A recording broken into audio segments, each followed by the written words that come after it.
both Eagles coordinators, Shane Steichen, the offensive coordinator, and Johnathan Gannon, the defensive coordinator, could be headed to a whole new set of coordinates. What's up? It's your boy Cintron coming back at you with another news video, and we are looking at the potential departure of both of our coordinators in the offseason. Whenever that happens, of course, because they're being requested for interviews, but we're still keeping the playoff thing going. So, whenever you have a successful team and you went 14-3, even considering the lapses and the poor, spotty play calling in spots, teams around the league, it's a copycat league, and it's they have success, so let's grab what they got. Free agents as well, they're going to be looked at in a favorable light.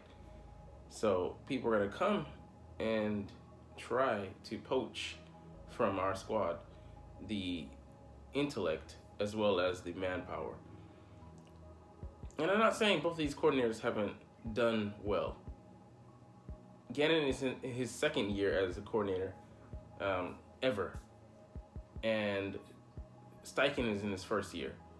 So, I mean, they've added tremendously to this team, don't get me wrong, but I just believe some faulty strategy / mindset and just the concealing of plays. I talked about this, and I see some other big Eagles fans, their podcast, talking about it as well.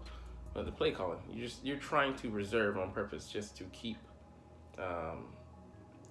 plays in the docket, just to have plays on deck for the purpose of surprising opponents in the playoffs. But I don't think it's going to work as good as you think it is, because they've seen glimpses and they know that you're fighting like this. But back to losing them. This isn't a movie. It won't be tragic. I actually believe it could work out in our favor. I'm going to break this into two main ideas, two main paths we're going to go down. I believe it could change things for the better on both sides, but affect continuity on offense particularly. So let's first look at the offense. You want to have, that continuity. I believe that it was a big reason that Jalen Hurts was able to take a step forward this year and thrive.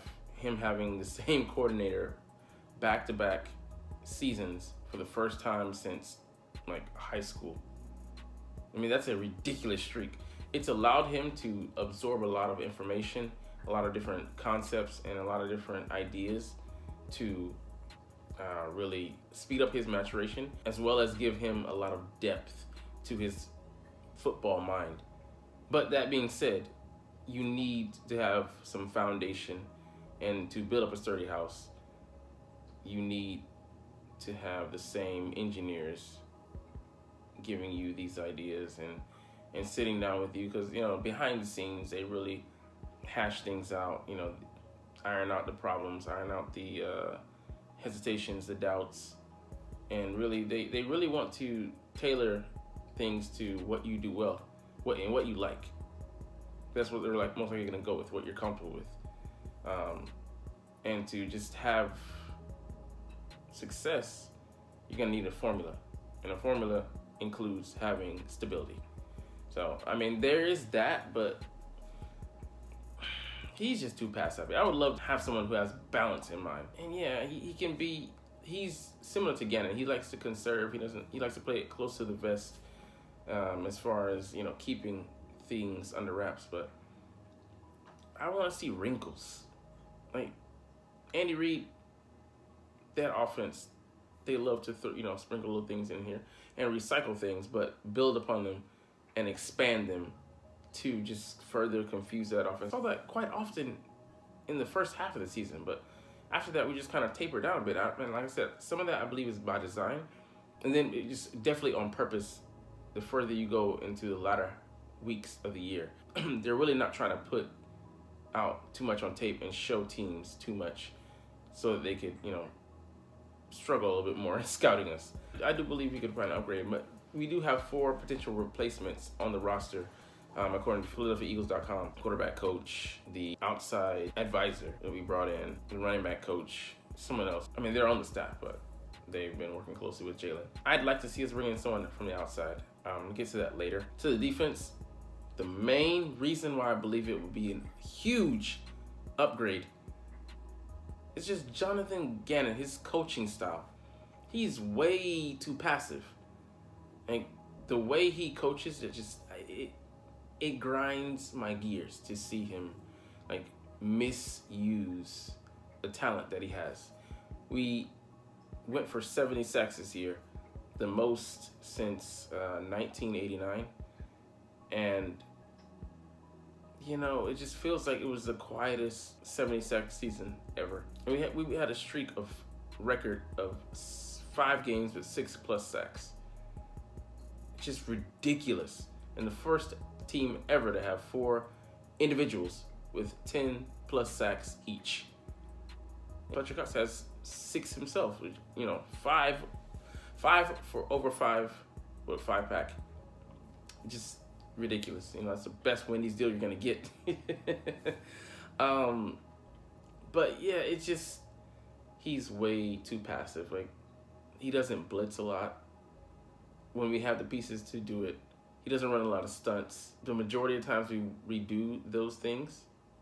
We run those twists and stunts in games on the inside. From the outside, we get sacks. And I get you don't want to do it too much. You don't want to have your opponent adjust to you. But you got to do it more than you're doing it. And definitely with blitzing as well. But he coaches scared because he wants to keep everything in front of him and not get beat deep. Okay, cool. It's going to happen anyway because nobody's going to be perfect throughout the year. But you got to take some risk to get something, a huge reward. The greater the reward, the risk is going to have to be somewhat near the level of that reward. And that's just the way the game goes, you know. That's why the game is, you know, they make so much money because they put their bodies at such risk. You know, case in point, DeMar Hamlin. But he likes to keep everything in front of him, and it lends to him playing not just our corners, but our linebackers off. And if you want to be good at man, you got to be in close proximity or in front of your man, like directly. And we have the ability to do it. Our linebackers even, like Kazir White, he's a former safety. He's, you know, has cover skills. TJ Edwards, you know, has acquitted himself nicely. He's gotten better each and every year. Darius Slay and James Bradbury, the 4th, are man corners. They are literally built, and their games are built. The way their play style is built to bump and run off the fucking line. And we have them in 8, 9, 10 yards off coverage.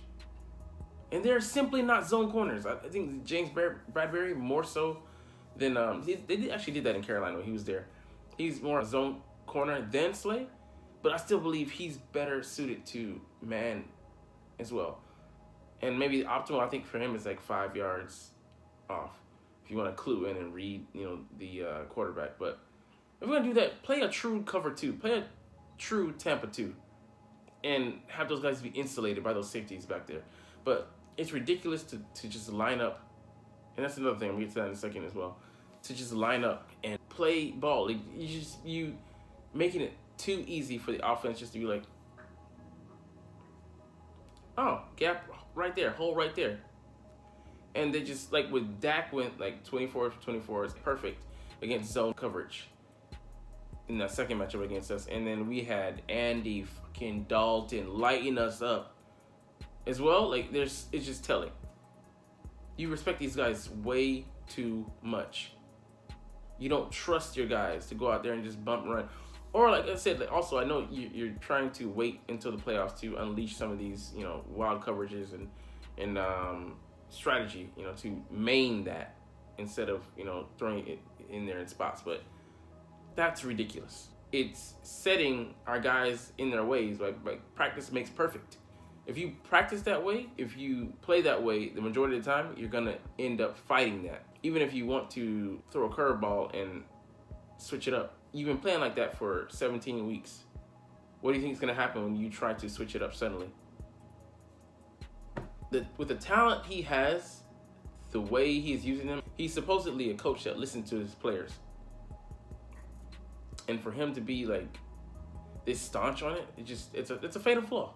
It's a fatal flaw, and I just hope it doesn't come back to bite us in the playoffs. Him not being able to make adjustments in time. I hate this is turned into a dump on Gannon expose, but he just has so many holes in his game. Man. Chalked it up to his youth and relative inexperience in coaching as a D coordinator at that level. But you just gotta be better and play with aggressive. And that's not something that's in your nature. You just can't switch it up like that. Like Wink Martindale, he may get burned, but he will call a fucking blitz. He's gonna throw everything but the kitchen sink at you without fucking hesitation. And I love that spirit. It's the spirit of Jim Johnson. A Dean Pease, a Rex Ryan, Steve Spagnuolo. Like these guys just aggressive. Greg Williams, ooh. There's a lot of room for improvement with that guy. And just think about we had Aaron Glenn. Or we had 49ers D coordinator, D'Amico Ryans. What he could do. Because Slade, I think he's definitely a top 3 corner in this league. And for you not to let him play like that, it's such a travesty. All right, number 2. Changing both these guys out could be a positive to bring in an outsider that will challenge Nick with new ideas, as you don't want to get stale with repetitiveness. Like, you don't want your ideas, because they cycle in. Look at college offenses and see what they run. Cherry pick the best parts of those. Like the Chiefs, these guys, they run their own plays. They design their own plays. They come up with new ideas for their own plays based off of the plays they already have in rotation. And that just makes the offense that much greater. You got guys planning on their own, independently, to improve the offense. And they're having fun. It lets you know that they're invested. If we could create that kind of culture here, I don't know if it's already in place, but to cycle in, Jalen Hurts is a mobile quarterback. There's so many things you can do, much more we could add to the offense, and then cherry pick those ideas from the amateur league and implement them and add to your game. Add to the preparation time you make defenses spin on you because you're so multifaceted, you're so multi-layered. And then on the defensive side, with a new coordinator, pre-snap looks kill me with Gannon. He just has guys line up verbatim that, okay, this is what we're running cover 2, guys. You might as well be yelling that from the mountaintops. It gives no pause or hesitation for the quarterbacks. They can pre-snap read, and then mid-snap read, post-snap read. There's nothing, there's not a lot of variation, and it just makes it too easy to just an attack. And that's inexperience on his part, and not having the knowledge wherewithal. Also, scared that guy's going to be out of position. But it's an insult because this is supposedly one of the more complex defenses out there. But yet you don't have wrinkles like that. That irks me. You're okay to solid to good on the rare occasion, but it's a chess game. I want my D coordinator out there playing a chess game with the other team's offense.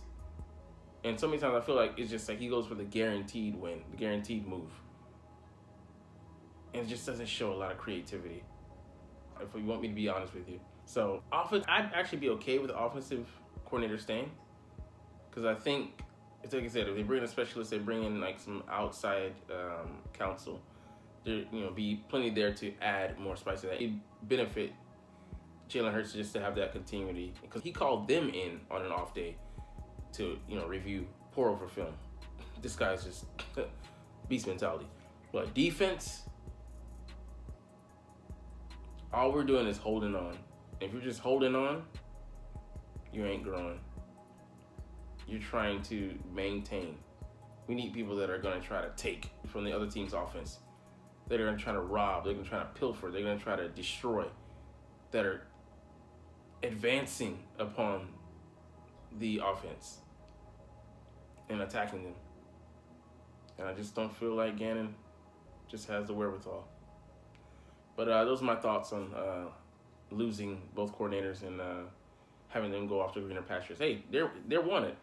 Shane Steichen has 3 head coaching interviews set up, and then Gannon has, I think, 2. But the Texans want both of these guys, so hey, you can have him. Please. At least for Gannon, take him off our hands, please. All right, let's get up out of here. Fly, Eagles, fly. Let's go. Like, comment, share, and subscribe if you like. Thanks for watching. Check me out at Cintron, Cintron Anime, Cintron Life, or Cintron Laughs, or other social media.